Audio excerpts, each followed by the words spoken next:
And these meetings are recorded for those that haven't joined us before. We record them and we put them on the website so everyone can kind of take advantage or value from the information that we share. And I hope everyone's all right with that.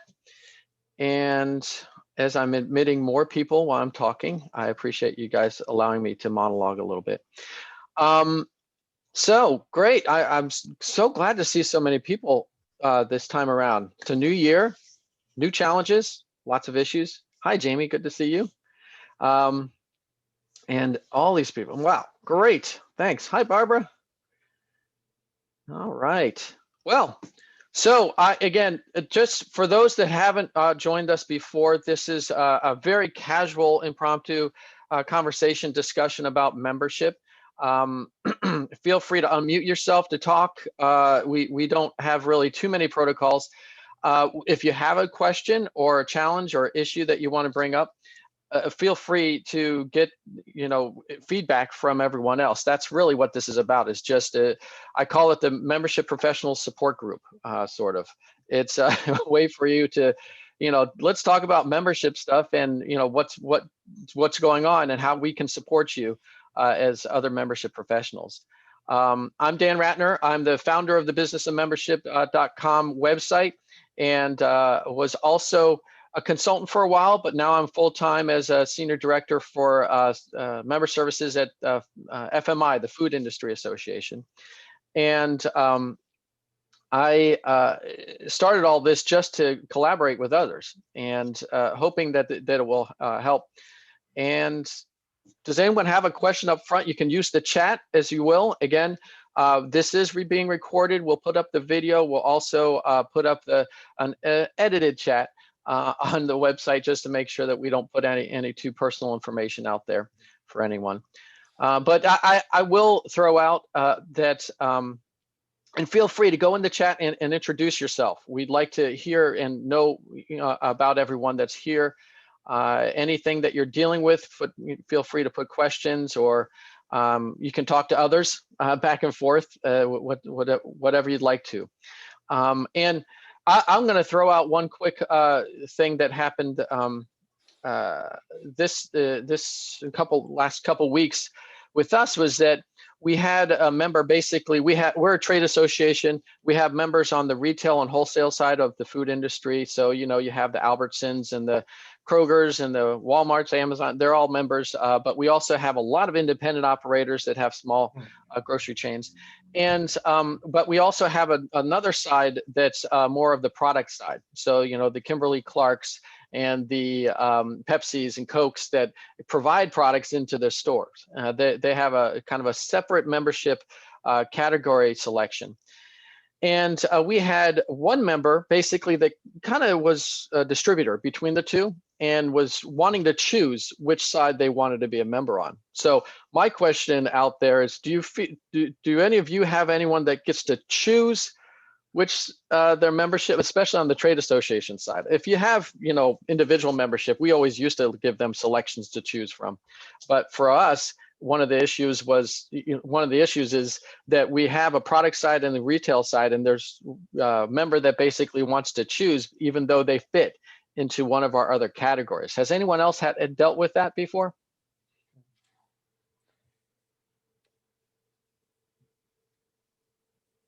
Yeah, I was going to say, Dan, I do a lot of work with California grocers out here. And I know that as we've worked with their database and things like that, they reserve the right to go ahead and reconcile it. So although sometimes they said that people do have that kind of issue where, especially what's the old term from a wholesaler, is sort of, saying that there's something that they're not, I guess they reserve the right to put them in the right category. Because, if you're doing any kind of content, if you're doing roundtables and things like that, where you want to have it exclusive to your large retailers, for example, you've got I think, a legitimate right to go ahead and categorize them appropriately, because otherwise they can slip into discussions that don't belong in.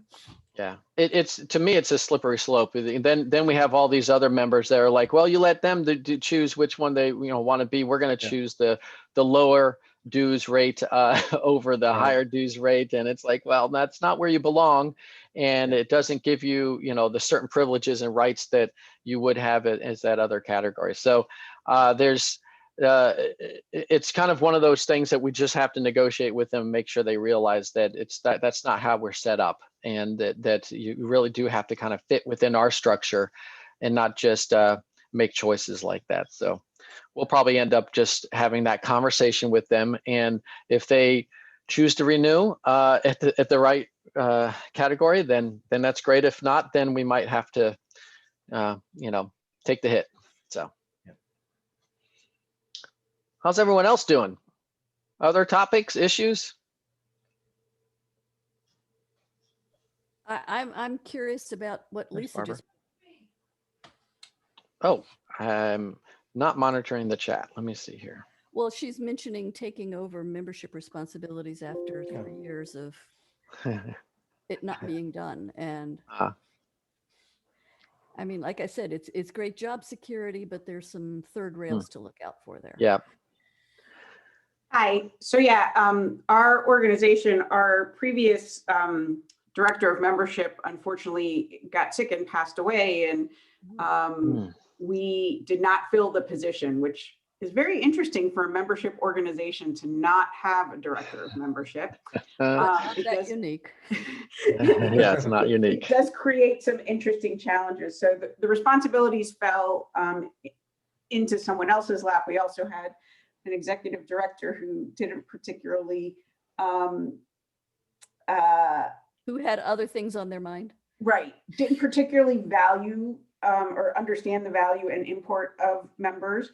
And in the past year, we've seen an almost 15% decline in membership. With everything going on, we also have new leadership. So membership fell into my world. I was and still am the director of marketing also.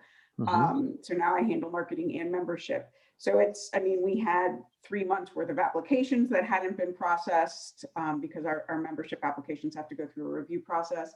And our membership database is quite a mess, and our online application didn't take people down the right path. So they were applying for the wrong category of membership. So it has been a crazy couple of months trying to get that sorted, trying to get it all sorted out, with the expectation, of course, that I should have done it overnight, even though it's 3 years worth of mismanagement to clean up. Right. Have they set their measurement, the metrics they will be measuring you on, or are you able to influence those? And I hope it's the latter. We don't currently measure on matrices. So well, I don't. You can set your own goals, which is great. Yeah, I don't have, I'm trying right now to focus on process-oriented goals. It used to be that an application could sit up to 30 days. Now it can't sit for more than 5 days without being acted on internally, and some things like that. So right now I'm focusing on cleaning up the process before I focus too much on the bodies coming in the door, because right now people who are applying for membership are having a terrible customer experience. And how do they even know you lost 15%? I mean that. Well, we do have a membership database, and we do have annual renewals.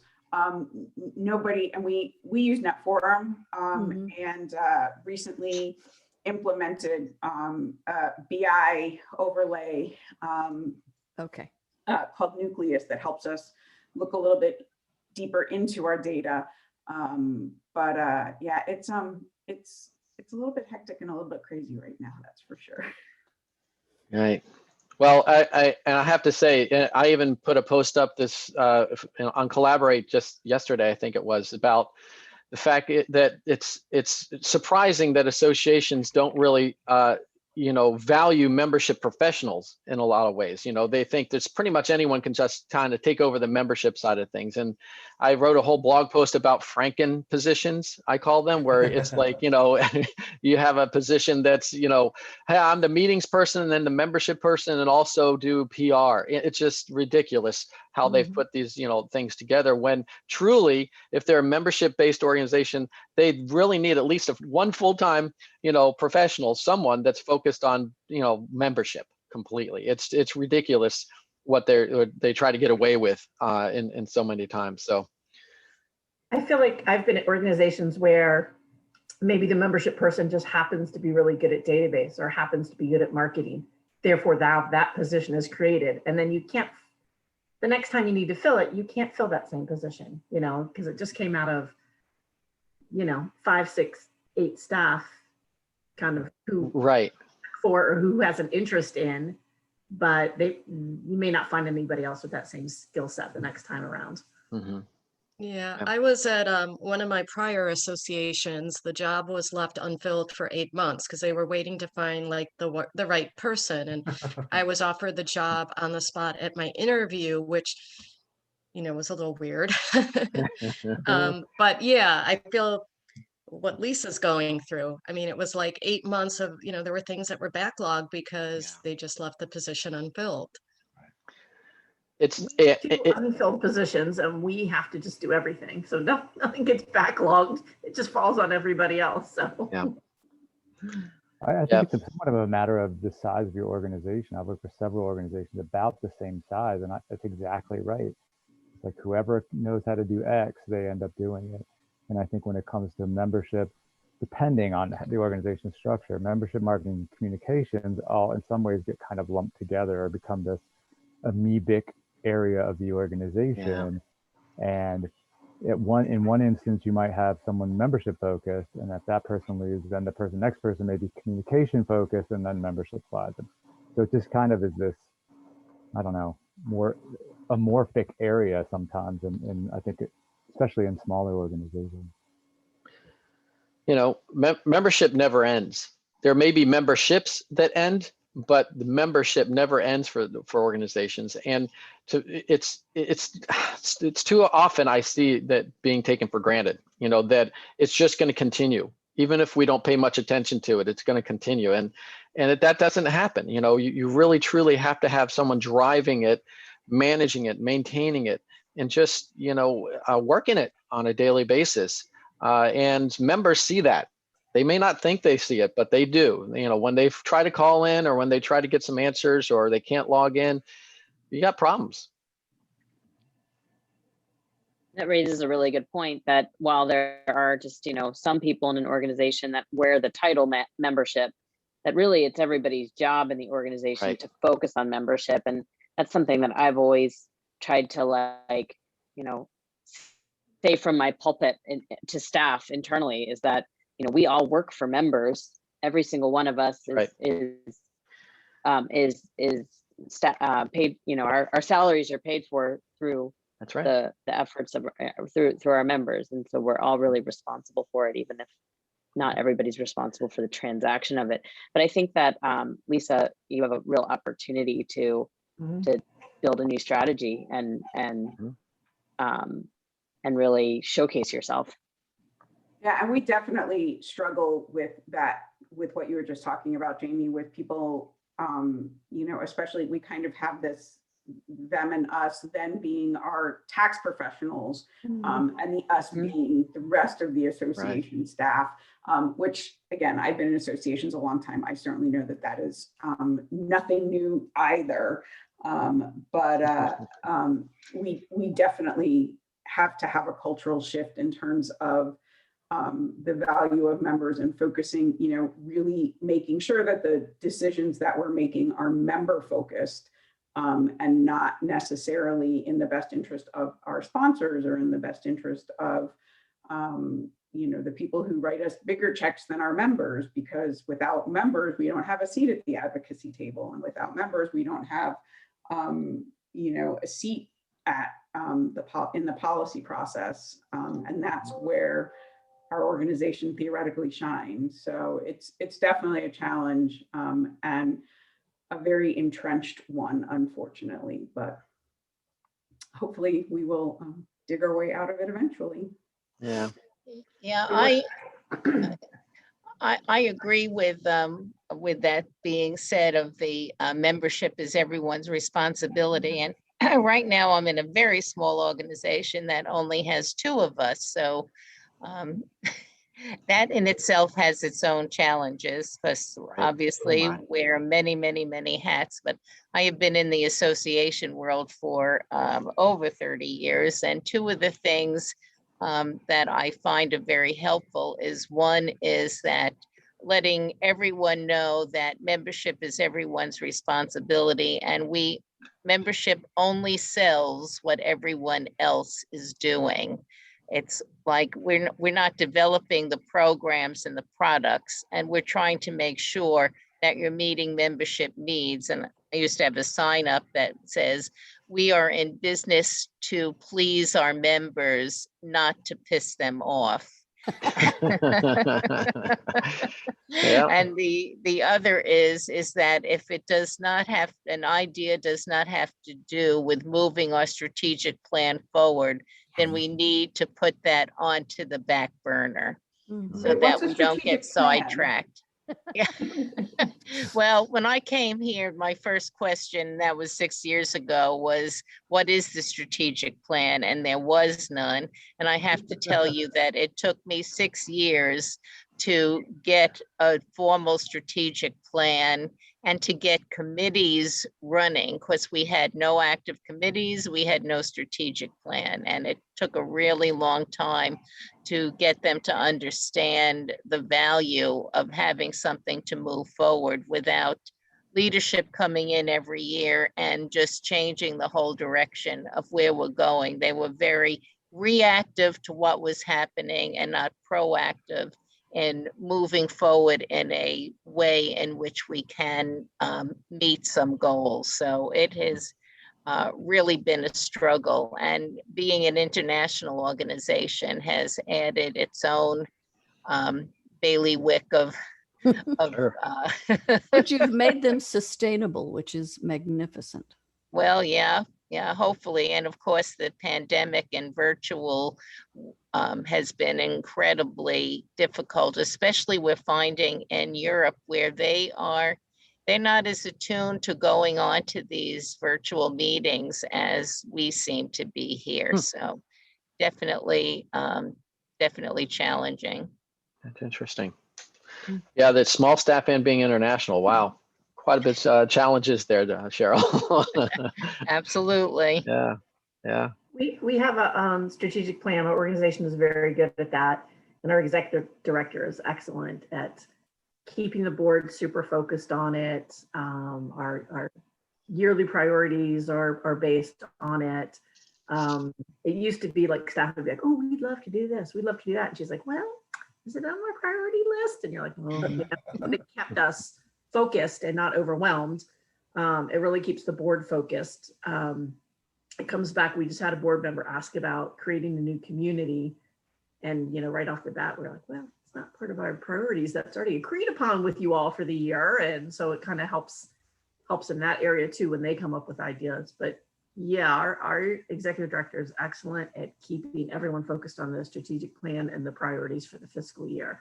And that really helps the board, helps the staff, helps everybody. Yeah. That's great, Sharon. I'm not sure we hear that too often. Most of the time it's, hey, we got a great strategic plan. Let's keep going on what we were doing, rather than really working the plan, Right. Or like Cheryl said, the next round of leadership comes in and they want to, switch this and switch this. And we don't Sure. have that. Make it their own. Ours Yeah. is pretty seamless, which is good. Very nice. That's great. Yeah. One And of the things we do well. Another association I was with for a very long time, one of the things we did when we had the new leadership coming in was have a meeting with the president and try to find out what his legacy that he wanted to leave behind was, but try to sculpt it into the strategic plan in some way. Yeah. I like she says sculpt, not manipulate. That's good. That's great. I was thinking about what Lisa said about I worked for a very much larger than I am now organization many years ago, and we did a lot of internal. We'd have someone from the outside come in and do surveys or whatever. I'm trying to think of the right word, and we found that we never had issues with age issues between staff or ethnicity or race issues. It was always the professionals of that, whatever that membership had to be, who worked on staff, and the non-professionals. That was where our divide always was. So that was always a challenge. And the same thing with membership. With the larger organization, we did a survey on something, I can't remember, staff. And one of the questions, and I worked in 2 different divisions, and I had 2 bosses. I only got 1 bonus, but I had 2 bosses in 2 different divisions. And so I took the survey twice with the 2 divisions. And one of the questions was, who's your ultimate customer? And none of the other divisions outside of membership said membership. That was not their ultimate customer. Wow. Ultimate Sponsor, customer. it was I was like, oh gosh, and I had 130 staff, but most people did not think of members. I'm like, that's why we're here. That's why we have jobs, is members. Yeah. Membership. Did the ED pounce on that answer and work it from the top down so that people knew better, or? Oh gosh, that was so long ago. I don't really recall how I don't recall any great changes coming out. I think as long as all the money came in, they weren't too concerned. But Right. Yeah, I had to fight a big battle to get members put at the top of our organizational chart. And that was, again, when I joined this association, which had never really been run like an association, and it's, it's a small boutique group, and they have a very specialized area of interest. And I was really the first association professional that had ever come into the organization. But it took me 3 weeks to convince the executive director that no, not the president, but the members of the organization are at the top of our organizational chart. And he just could not get his head around that. Lisa, Right. I think that's so common because, I was going to react that way too. With a lot of my clients and the associations I worked for, they would have had a very hard time saying, no, the board isn't at the very top. And of course, they're kind of missing the point that the board's supposed to speak for, and it serves a fiduciary role for the membership at large. But sometimes we would find when you try to assert that, membership is everyone's job, members belong at the top of the hierarchy, it sounds like a power grab. I mean, that's literally in some of the associations I worked for, that seemed to be sort of like the attitude of people responsible for other activities going, yeah, you're only saying that because, so I'm glad I don't work in those places now. But still. sometimes we have organizations I've been with, some people are so focused on a process of, refunding a member for something. And it was like, stop focusing on, you've got to do this and you got to do that, and you got to fill out this. And we said no refunds, and think about it like you're a customer. We're all consumers. How do you want to be treated? Disney World, they make it right. They'll do anything. They make it right to the customer. LLB, they make it right. In my organization, not that big. We're not LLB or Amazon, but it was still just what's the right thing to do? Don't get too bogged down in you can't have a free-for-all, of course, but sometimes you kind of get bogged down in all those kind of processes and kind of forget the members is why we're here. And the members are, who buys our online learning? Members. You might think that's a whole other revenue stream, which it is, but who's buying it? Members are buying it, Right. So they're your best customer on all grounds. Yeah. Yeah. I mean, for membership professionals, that's the boulder we're pushing up that hill. I mean, that just getting that perception, getting them to get it is what I for most of my career, for 11 years, I worked at ASCD. Some of you may know the organization. We had 200 staff and about 140,000 members at the time. And I was the only one with membership in my title for the longest time. I finally hired an assistant, but it took years for me getting up in front of them at their all staff meetings every single month, constantly going, after this fact that, and doing these examples. And I had all these different role playings and things that we did, within the staff. And it was, they finally got it. And I always use my mirror story. They always, I made sure that everyone had a mirror on their desk. And when they had the question about who's responsible for member retention and member satisfaction, you could always look there because that's who it is. And that's that kind of finally got across to them. I think many of them really saw the power of that to say, well, yeah, if we want members and we want them to stick around, then it's up to me. And if they needed to be, if they need someone to explain to them how, then I told them, you just come to me. I'll show you exactly how you're connected to these members in a way. If you're publishing a book, you got to make sure the book's right and there's no, typos, or that you're not missing pages, and all these different things, because it's part of the membership experience, and it's on you. And that's something that's very difficult to get across, especially on an individual basis when they go back to their cubicle and trying to figure out what they're going to do that day. So. But big boulder. And it's not, it never gets up there for some reason. So, other examples? Anyone else have success at, convincing others about the importance of, keeping the member in mind? I used to do like a data presentation at an all staff meeting. Right. And show the linkage of the programmatic endeavor that was over here in that department that actually we could then, push back to the data that helped acquisitions or helped retention over, in the membership space. So just showing, showing the data, making the business case that their work actually was a strong influence on membership results. I found that to be helpful. I call it being statistical, not egotistical. So they find, I want to make sure they realize it's not because of I want it, it's because there's other reasons that are facts that's what they, that's why we're doing it. It's not because I want it. Yeah. I just, as I said, just started the committees that are starting to become active, and trying to find members, not leaders, to be a part of that, so that we're meeting member needs and stressing that point. But one of the things that I'm doing, which I think is helpful, trying to set up at least a quarterly meeting so that they see how all the committees work together.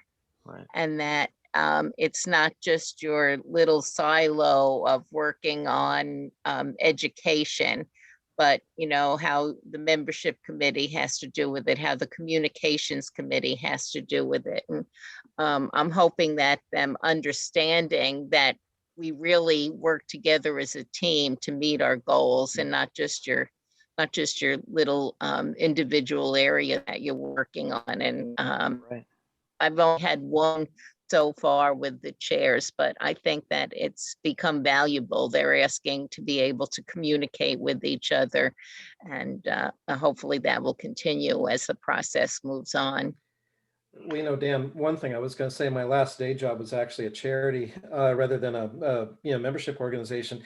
But we had so many similar problems where when I came in and I was the head of direct response, basically, the junk mail and the solicitations and everything. And we had a donor management group, but they were purely there for, kind of like in Sharon's case where she's emphasizing the logistics, they were there to handle complaints, and so, people were asking like, why are you speaking up for the donors? And I said, well, because it's not a parasitic relationship. We're trying to get them to support the organization. And unlike all of you, like we only sell intangibles, it's like trying to make the world a better place. And I said, if you don't have a friendlier relationship with them, don't carpet bomb them, things like that. And we doubled our fundraising in just a couple of years, by basically not abusing them. So, but it was weird because sometimes you got to have help, because like our person who handled donor management was a lifer, she had like a 3-person department, not nearly enough people to handle 400,000 donors. But I was just like, guys, you got to sort of give these people a break. And yet the attitude oftentimes is, and I do see it in associations, well,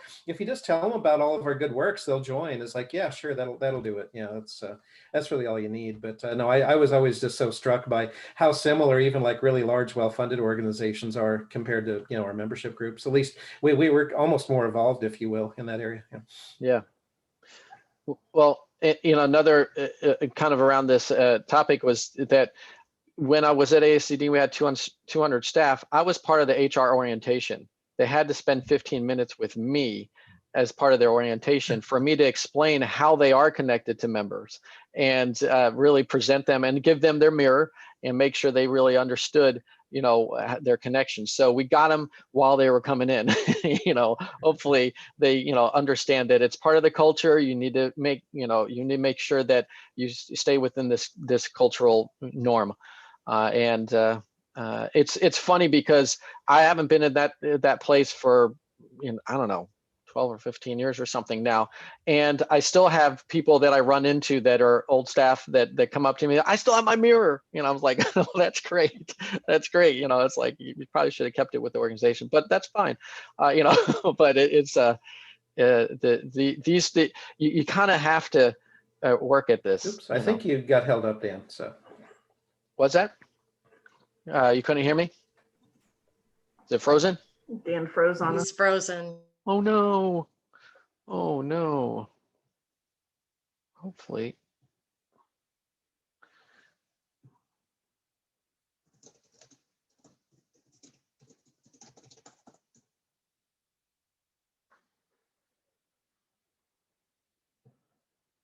Oh, come on.